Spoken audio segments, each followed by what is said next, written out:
I've been playing grenades since the launch of early access, and they are so disgustingly overpowered that last league, I was even saying that I hope that this build gets nerfed because it's so strong that it trivializes the game. I wasn't able to see any of the boss mechanics. Everything just falls over. I kept waiting for the game to become a challenge, and it just didn't happen. This build is just such a good all-rounder, insanely good single target, good clear, good movement speed. It's everything you want in a league starter.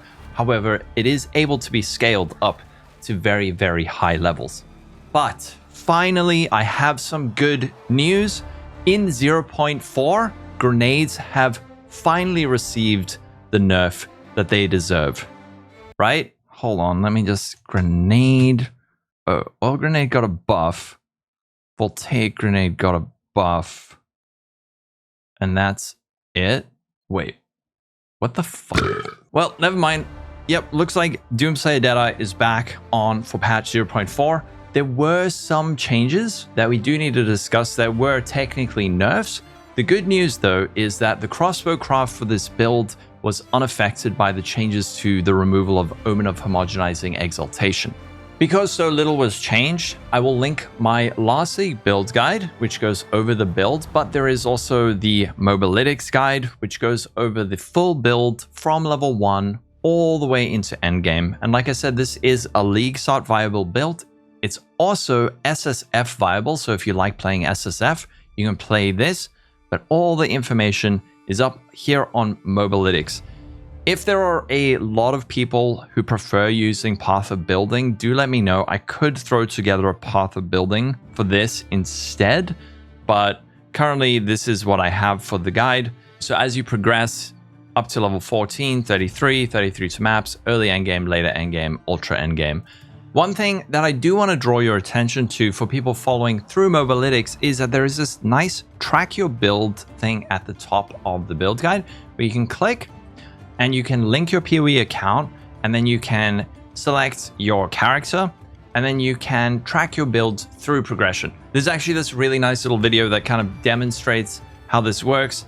As you progress, it'll show that, okay, I've added it to the build, then it like checks it off the list and shows you what the next point on the tree is or the next support gem. This is really, really nice for just progressing your character more easily and knowing what is up next. So I'm also going to be working on getting the build to function with this as well as possible.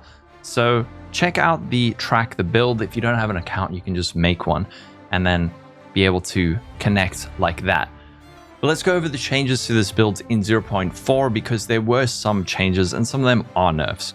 So the first thing is there were no numerical nerfs to grenades, which is ridiculous because of how strong these are. One of the change was Perfect Essence of Battle now grants 5 to all attack skills instead of 6, so we're losing 1 level. Sizable amount of damage, but nothing to worry about too much. They've also changed Essence of Haste to provide a smaller amount of attack speed.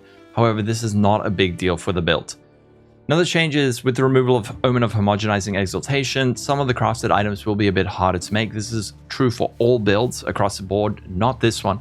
But the reason I'm bringing this up is, like I said, this doesn't affect the crossbow craft. We can make a really, really, really strong crossbow with this build without Omens of Homogenizing Exaltation.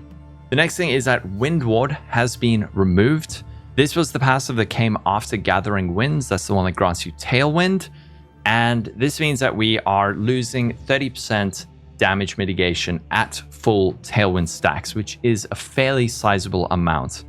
However, some of this defensiveness has been offloaded onto Tailwind, which has also changed. So Tailwind now at 10 stacks provides 10% movement speed and 20% increased skill speed, which would have been 30% last league, and 100% increased evasion rating, which was 150% last league. So we're losing some skill speed and some evasion rating. But now, each Tailwind stack grants prevent 1% of damage from deflected hits per stack.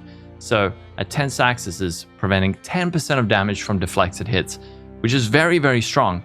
But this does mean that we need to place a greater emphasis on deflection for our builds in 0.4.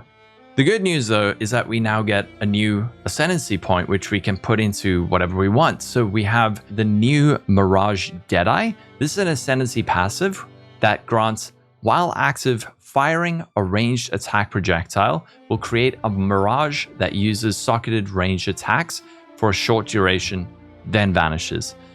I'm not 100% sure to say how strong this will be. It sounds very strong, so I think we should be able to take that instead to compensate, or maybe there's another ascendancy point on the thing that you could take.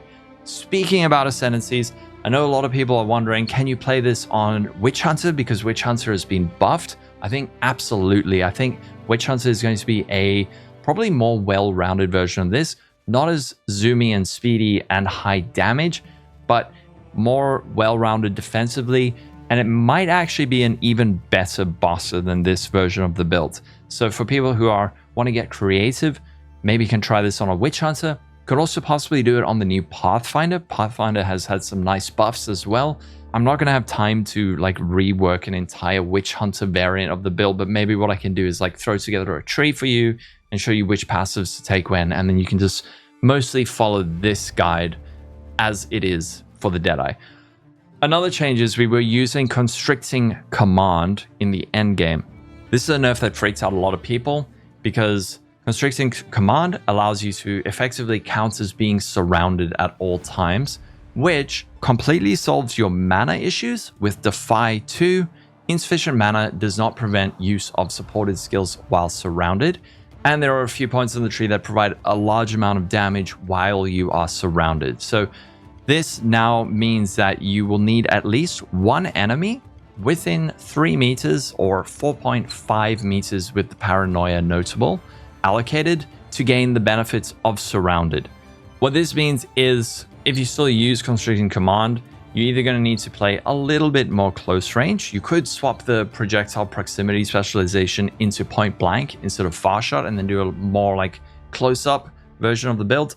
However, there are other solutions to this. We don't need this helmet at all. I played for 3 leagues without it, and I have suggestions for how to solve mana in other ways, and this helmet is just like quality of life and damage. It will still function, but not as well. Anyway, that's going to be it. Those are the changes for the Doomslayer Deadeye for 0.4. I will link the 0.3 build guide, which goes into more detail. However, the guide is up on Mobalytics, so you can read through that. Don't forget to check out the track build, so you're able to follow along with the guide. If you have any comments or questions, leave them below. Don't forget to join the Discord and also Twitch. I will be streaming the launch of 0.4. I don't think I'm even going to be playing this, by the way. Not only is it so strong that it kind of like makes the game too easy and boring, but I mean the Druid's coming. So I think I'm going to play Druid, but there's a small chance that I end up playing this on like a Witch Hunter or something like that. So have a wonderful day, everyone. Stay safe. I'll catch you in the next video, and